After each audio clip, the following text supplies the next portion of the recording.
So in the making of this video, I did not make an intro.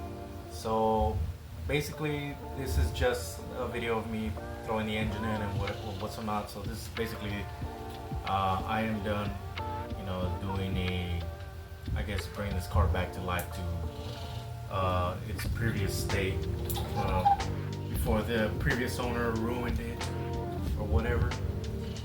But I promise that the next video after this, I think a lot of people are going to be happy with seeing what I'm going to do with this car right here. I got big plans, and I'm going to be honest, I am not so sure if I will be able to do it with the funds I have or not, but I'm going to try my best. I'm going to, all the knowledge that I picked up over the years and the things I've done and seen and worked with, I'm gonna try and implement that to make this build possible with the plans that I have in mind for this car. So I think if you guys are a bunch of Need for Speed fans, you're gonna be happy with what I'm gonna do. So stay tuned for the next video. That way you guys can see exactly what I'm gonna do with this thing back here. So enjoy the video, and thank you. I sanded down these long tube headers, and I also used a wax and grease remover so I could paint it. I'll be using this VHT flameproof primer, and I also got the base color for it as well. So what you want to do is you want to apply a few light coats, that way it don't drip and make it look all ugly. And then after that, you hit it with a heavy coat, and you let it cure, I don't know, dry out for like 10 to 30 minutes. We finished applying the color coat on the exhaust manifold. Now we're just barbecuing it, because this thing does not fit in the kitchen oven, and I don't have a torch, so we're gonna barbecue it. And now I'll put my wheelbarrow, because it's kind of windy outside, so hopefully this will make it feel like an oven in there. And we're gonna leave it there for about maybe 30 minutes. Now I'm going to install this over here. So it's been days after I painted the exhaust manifolds, but I went ahead and put it on already, and I'm just gonna put in this O2 sensor, I'm sorry. And then I gotta go do the other side, because I haven't painted that one yet. I'm gonna be honest, I'm not sure if this is gonna work, but I had these tabs welded at an aluminum shop, and I'm just doing a tap and die on the bolts. That way it could hold either an AC compressor or a AC delete pulley that I have here. And hopefully that tab holds for the engine mount. I'm not gonna put a screw because I don't want it to have any pressure, but there's a coolant jacket there that was exposed, and hopefully that holds. If not, it's just bullshit. My car came with this McLeod Pro Street clutch, so I will be reinstalling this onto the donor engine, and then I'll be slamming the transmission back on.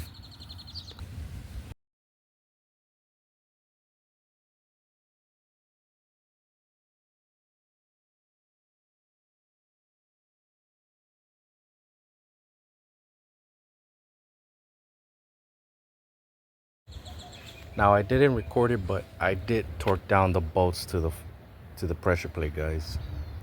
Says something about 63 or something foot-pounds.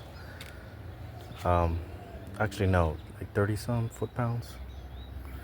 Anyways, I'm in the process of throwing this transmission on, so I'll go ahead and put that bitch on.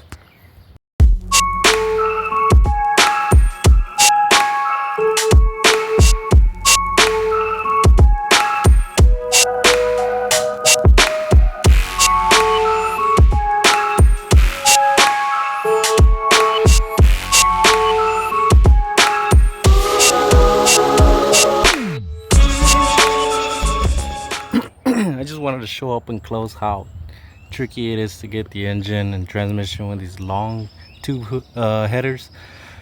They could be a pain in the ass, but especially with that steering column linkage that goes to the power steering pump right here, or the power steering. But I almost got it in there. Now the trick is just to get these engine mount bolts in. But it's a good thing I got this adjustable freaking little, I don't know what they're called, engine leveler, I guess. If I wouldn't have gotten that, man, it would have been a pain in the ass doing this shit by myself. And unfortunately, I scuffed up some of the bed liner there that I might have to redo here and there. But so far, just in the front, I messed that shit up. Anyways, let me go ahead and finish this. Good morning, guys. So yesterday I was installing the ECU, the fuse box. I was doing a little bit of wiring. I put the starter back in, some of the vacuum lines. There's still the engine harness I still haven't messed with yet, but I put the heater core hoses, and I put the radiator back on as well. The radiator fan is kind of shitty, but some of this stuff that I'm putting on is just temporary, because I just want to see that if the engine's gonna work or not, or you know, I just want things to work before I tighten and button up everything and whatever. Unfortunately for the water, the radiator hoses, they're all torn up, as you can see. So I was just they're like $90 just for the bottom one, and another 70-80 bucks for the upper one. So I think that's the Gates brand. I think I might just go get a Mishimoto, which is 200 bucks. So you might as well go that route. So that's what I'm gonna have to order. I did get a bunch of new fluids. All of the power steering reservoirs and the brake fluid reservoir, all of them are empty, so might as well just put brand new fluids into them.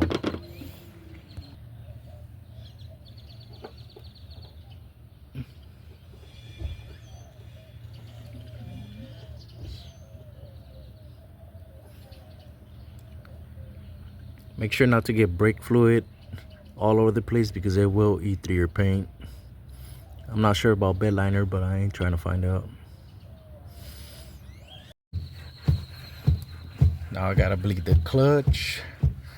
They say to pump this shit for like about 15 minutes, like non-stop.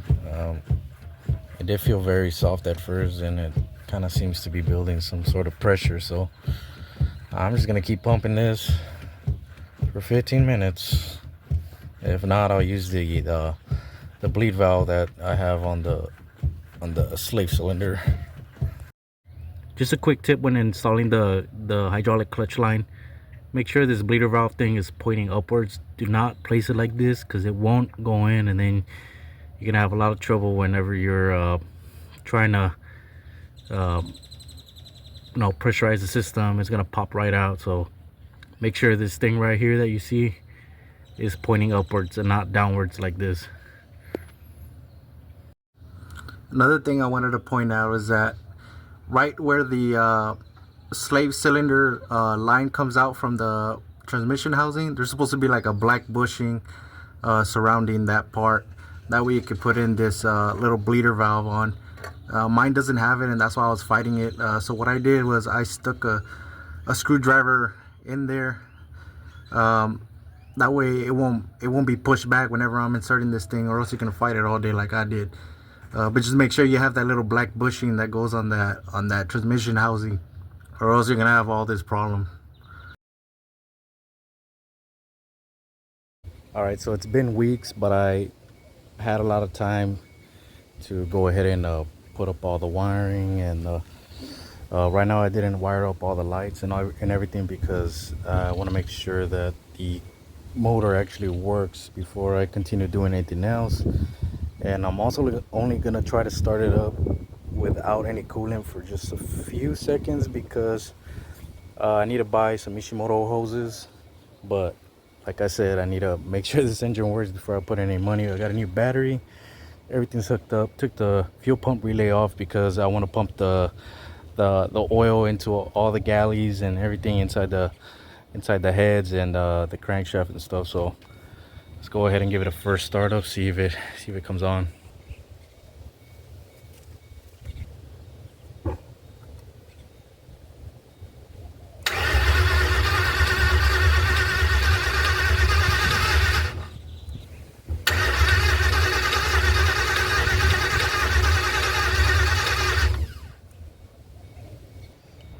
Okay, now I connected the fuel pump relay back on. Let's see if it starts up.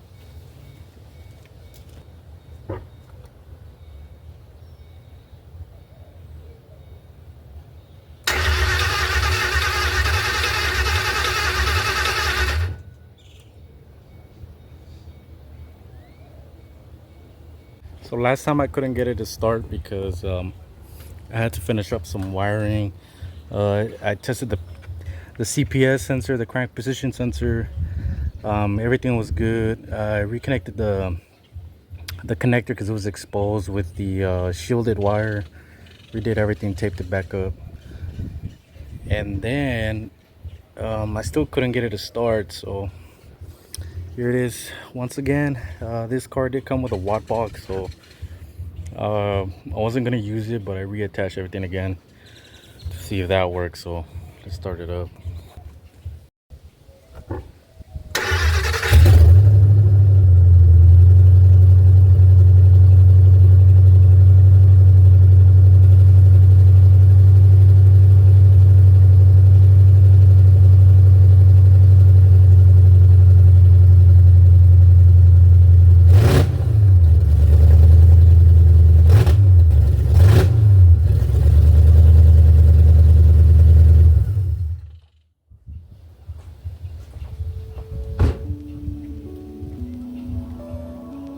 Damn. Alright, it turns on. Now I could go ahead and reorder order the radiator hoses and the coolant, and then I could tuck away all these wires, make everything nice and clean, clean it up, put a new K&N, not K&N, but a new intake, maybe from JLT or something. But yeah guys, it's alive.